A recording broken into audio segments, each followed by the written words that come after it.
Today, we're diving into one of the most classic and maybe most feared parts of any private equity interview, the Paper LBO. We're going to demystify the whole thing. So picture this. You're in a final round interview. The pressure's on. The interviewer just slides a single piece of paper across the table, gives you a pen, and says, "You've got 15 minutes. Tell me if this is a good deal." It's designed to see how you think right there on the spot. Yep, that's the Paper LBO. And interviewers love it because it tests everything. Your understanding of finance, your mental math, your ability to stay cool under pressure. So let's break down exactly how to crush it. First up, what in the world is a leveraged buyout? Honestly, the best way to think about it is like buying a house with a mortgage. You put some of your own money down, that's your equity, and the bank lends you the rest, that's the debt or the leverage. The plan is to use the company's own cash flow to pay off that loan over time. Now, there are a few key rules to this game.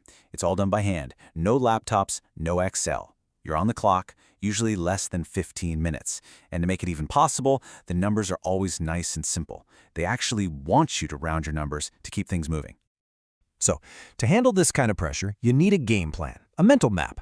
We're going to use a super simple 3-step blueprint that works for pretty much any LBO you'll ever see. It really just boils down to 3 big questions. First, what are we paying for this thing and where's the money coming from? Second, how much cash is this business actually going to make once we own it? And finally, the big one, did we make any money?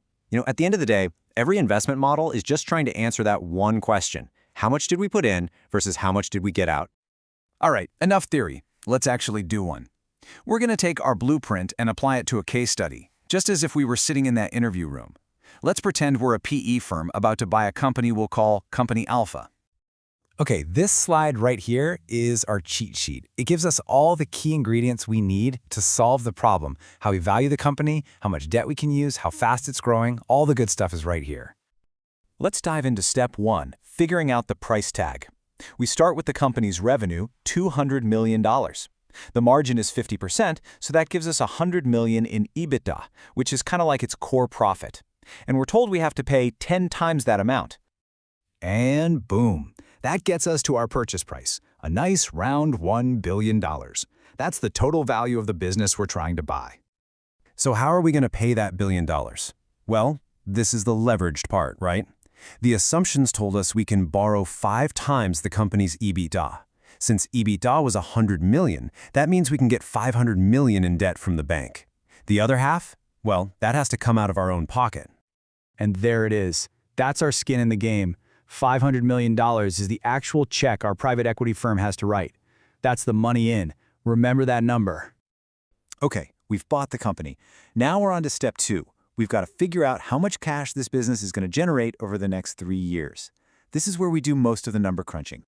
We start at the top, nice and easy. Revenue's growing by $25 million a year. And since the EBITDA margin stays flat at 50%, we can just calculate our profit for each year straight across.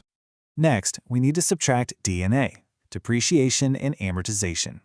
It's just an accounting expense for the wear and tear on the company's assets. We need it to figure out our taxes.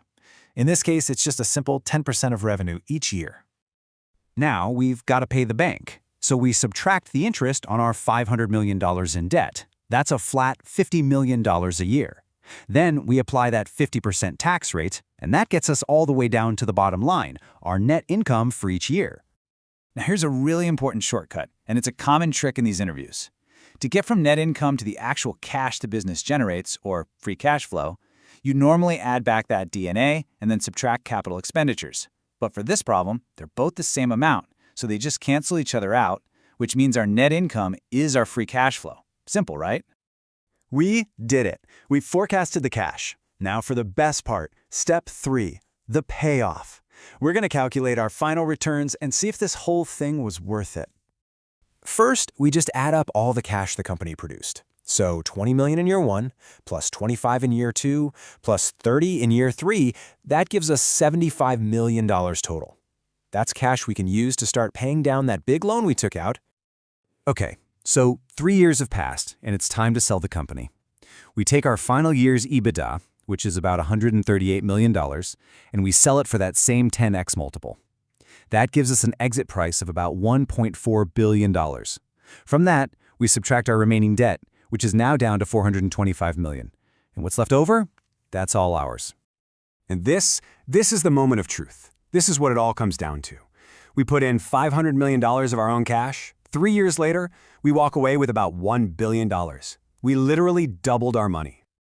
But just saying we doubled our money isn't quite the full story. Investors want to know the annualized rate of return, or IRR. For that, there's a great mental math trick called the Rule of 72. All you do is take 72 and divide it by the number of years it took to double your money. In our case, that's 3 years.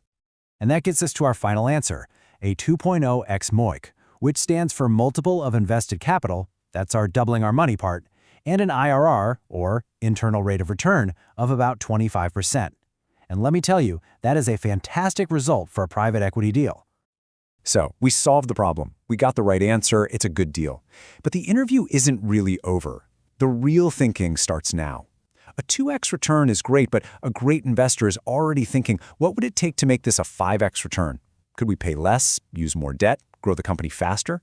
Answering that question, well, that's the whole game.